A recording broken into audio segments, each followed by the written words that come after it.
I had a business that failed so badly that I got into $45,000 worth of debt, and it took me 2 years of being homeless before I could finally pay it off.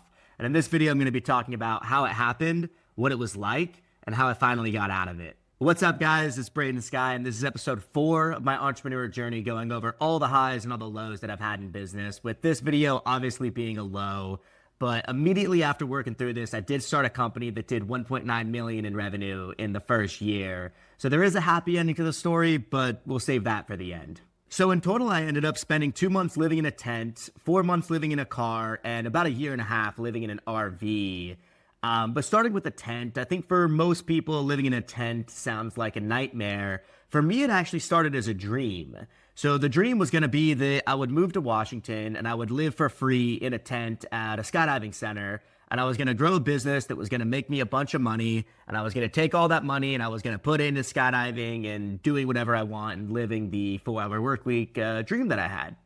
So I moved up to Washington and I actually did it. Set up an office in the tent, set up a bed, and started working on the business. And I've got a literal home office set up right here with my executive chair.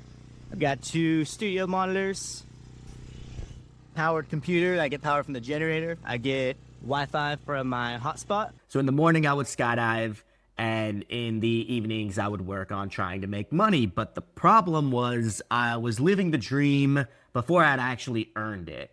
So all the money that I was spending was just money that I was putting onto credit cards. And I was thinking, okay, at some point in the near future, I'm just going to make a bunch of money and I'll pay it all off. The business didn't work. I launched the business expecting to do millions of dollars of revenue basically instantly. And I got basically no revenue. And I realized that I had spent a bunch of money that I didn't have pursuing a dream that wasn't going to come true. And that's when I started watching Dave Ramsey, who introduced me to a very foreign concept, which was that maybe I should spend more money than I'm making. And that's when reality started to hit me. So at the time, I was living at Skydive Toledo. I started driving for Uber in Seattle, but it was a 2-hour drive to get there. But since I was spending all of my time driving for Uber in Seattle, I wasn't spending any time or money at the drop zone. So pretty quickly and understandably, they kicked me out. And at that point, I was living in a tent and I wasn't sure where to go. So I went to Capitol State Forest and I spent a couple days at the campsite there. But even then, it was still an hour and a half with traffic, like 2 hours to get to Seattle. So I would spend 2 hours driving to Seattle to drive for Uber the whole day, and then spend 2 hours once I was already done and tired getting back to my tent. So I moved to the Lewis McChord Air Force Base, and they had a campground set up. It was like an hour away from Seattle, and that was better, but I had to pay $12 per night to stay there, which in total was like $360 per month to live in a tent. And I was doing that while also trying to save the business. And eventually I realized that the business was unsavable. And then I had to go all in on just driving for Uber to make the money to pay off the debt. And in Seattle, rent was really expensive. I think if I wanted to get a 1-bedroom, 1-bath apartment in not a great area, it would probably cost between $1,000 to $1,500 per month. And that was all money that I couldn't afford because I needed to take that money and pay off all the debt that I had. So I knew I had to get some type of unconventional arrangement. And I looked at what I actually needed, and it was a place to sleep, a place to cook and to eat, and a place to shower and use the bathroom. And for cooking and eating, I was just going to use restaurants. And a place to shower and bathroom. At the campsite, they had a shower and bathroom. But I realized I could just use the gym because a gym only costs like $20 a month. And they have a shower and a bathroom that I can use. So I don't need to have an apartment because realistically, all I need is just a place to sleep.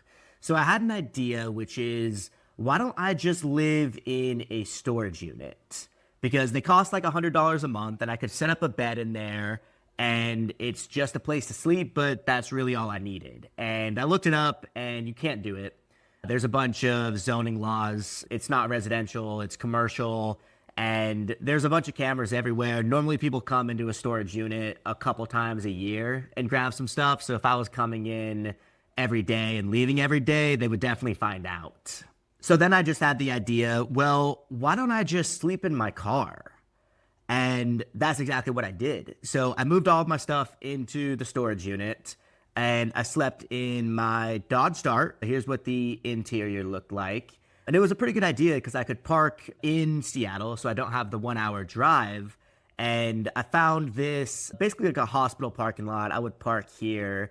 Here's what it looked like at night. It was pretty relatively dark, relatively low traffic, and it was a quiet place where I could sleep there every night and no one would bother me. So I would go to sleep right here. I would wake up and drive to the gym, use the gym and use the shower. Then I would spend the entire day driving for Uber.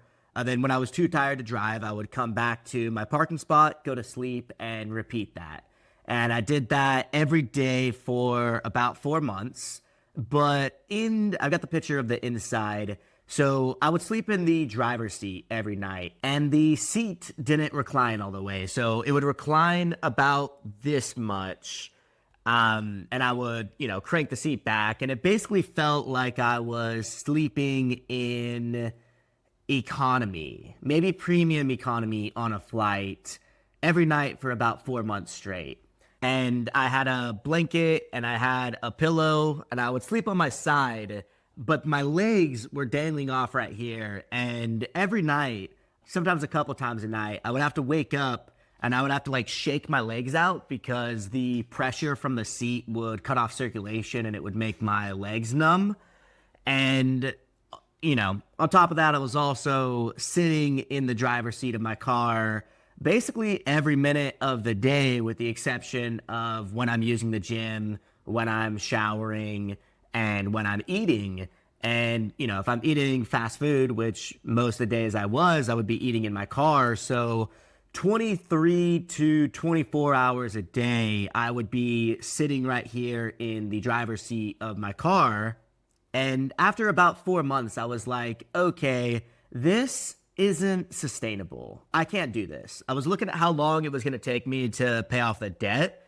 And at the rate I was going, it was going to take at least a couple years to pay it off. And there was no way that I wanted to spend every night like that. It wasn't healthy and it wasn't sustainable. And I was like, okay, I need to do something different. So I had the idea to move to San Francisco where I could make more money driving for Uber for the same amount of work. And since I'm not paying for the inflated apartment costs there, since I'm just going to be sleeping in my car, that I would make more. And the more I thought about that, the more that I was like, okay, that is the right call. But I didn't want to sleep in my car still. So I had the idea to buy an RV. So I bought an RV and I moved to San Francisco. This was my RV. It was super sick picture. But if you wanted to park your RV at an RV park, which is like the legal way to do it, the RV parks were like $120 per night. So like $3,600 per month. And that would have completely defeated the purpose of living in an RV. So what I did instead is I drove around San Francisco in my car before I bought the RV, and I found some quiet roads where I thought that I could park an RV and stay there. So I found John McLaren Park, which was on the southern part of San Francisco, and it was a very unknown park. A lot of the people that I talked to that lived in San Francisco didn't even know it existed. And I found this road, which had a little hill, which at the top of the hill was mostly flat, that I could park my RV on, and for free. I've got 3 100-watt solar panels, which is enough for me to live entirely off the grid. The solar panels charged my fridge and the lights. And they only had street cleaning once a week. So 6 nights a week I would spend sleeping here. And then the other night, I think it was like Thursday or Friday, I would just drive down the road, park it right here, sleep there for a night, and then in the morning, drive my car back up here. And I did that for about a year and a half, with the one goal being to save absolutely as much money as I could and to work every hour of every day until the debt is paid off. And what started to suck is the more I worked, the more things kept coming up that was preventing me from paying off the debt. So when I got the RV, I got arrested. I got caught with some drugs in my car that I forgot about. I bought the RV in Utah. Then when I went to register it in Nevada, I had to pay $3,000 in sales tax that I didn't know about. While I was driving for Uber, I had a guy crash into me, and while, I had insurance obviously, but while I was getting the car fixed, I couldn't work. And in San Francisco, you get a bunch of parking tickets no matter what. And, there's a bunch of crime. So my catalytic converter got stolen.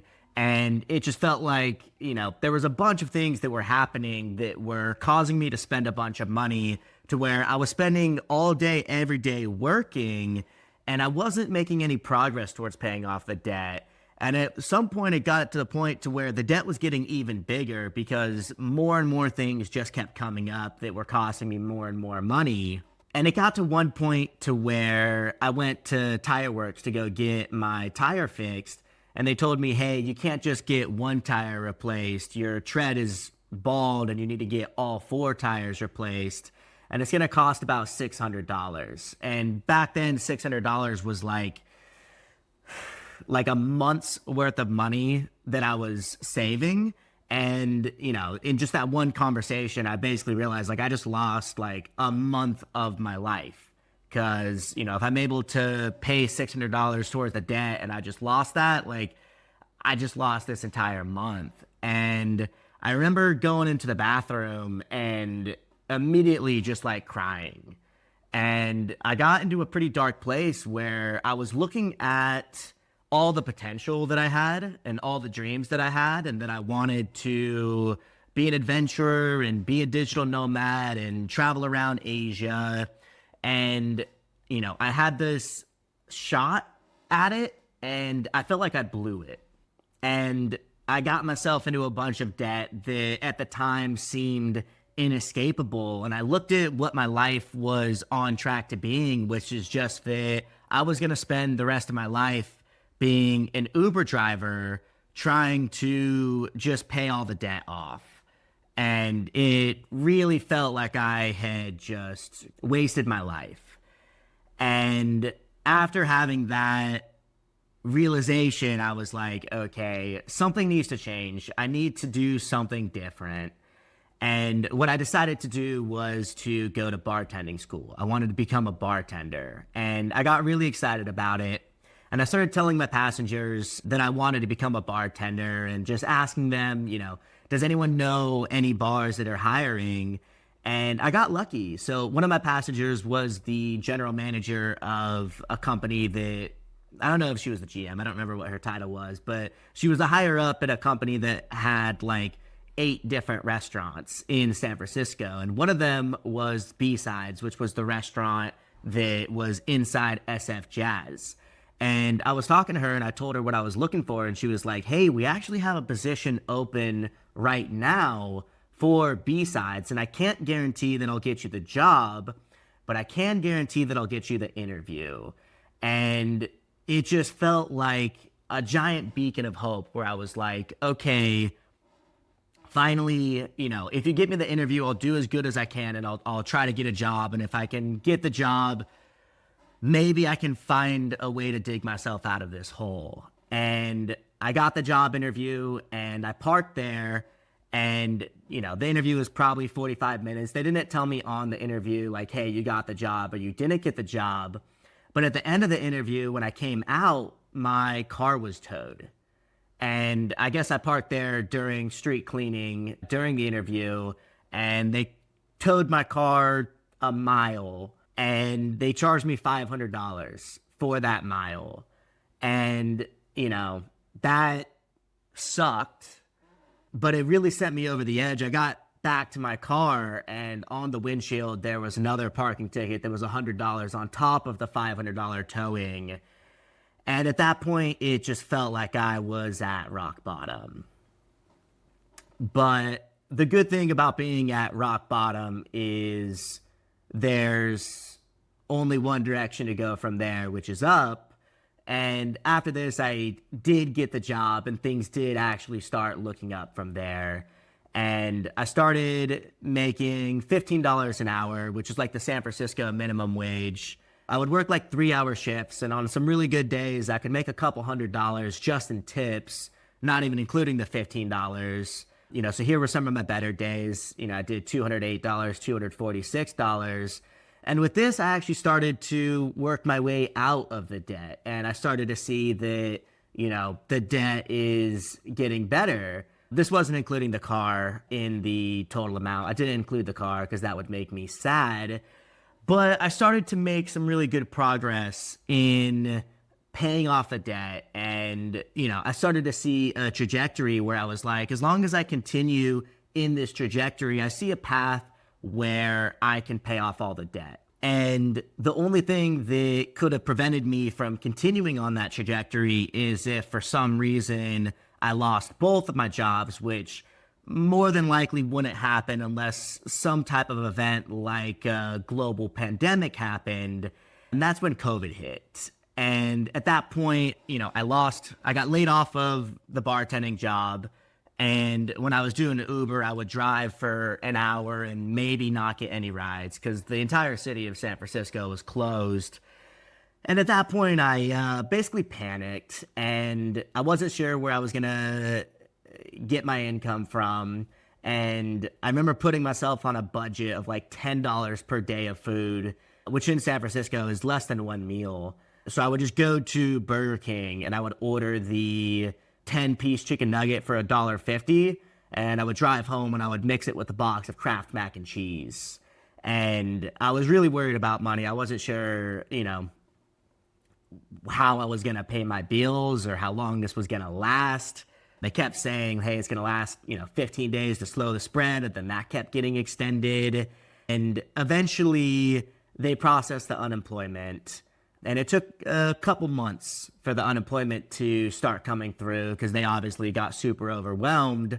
But California gave me $318 per month. Then the federal government added an extra $600, or sorry, not per month, per week.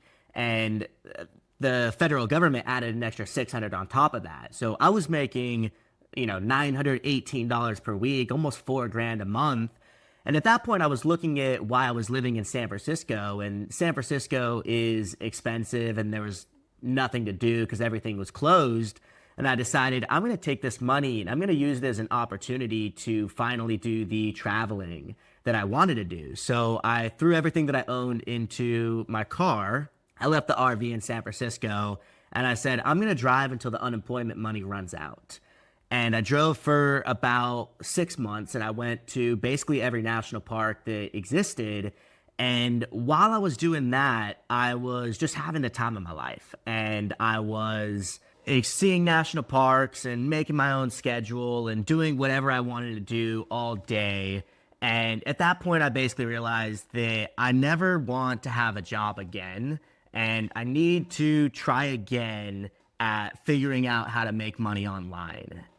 And I said, okay, once I end this road trip, I'm going to figure out how to make enough money to become a digital nomad and move to Colombia. So in January, I did that. I made a video about it. And the business that I started was dropshipping. And I ended up doing over $100,000 in revenue in my first 82 days. And the next video in the entrepreneur journey is going to be talking about that. So if you want to watch that video, click the link. It'll be the first link in the description. But my name is Braden Sky. Thanks for watching.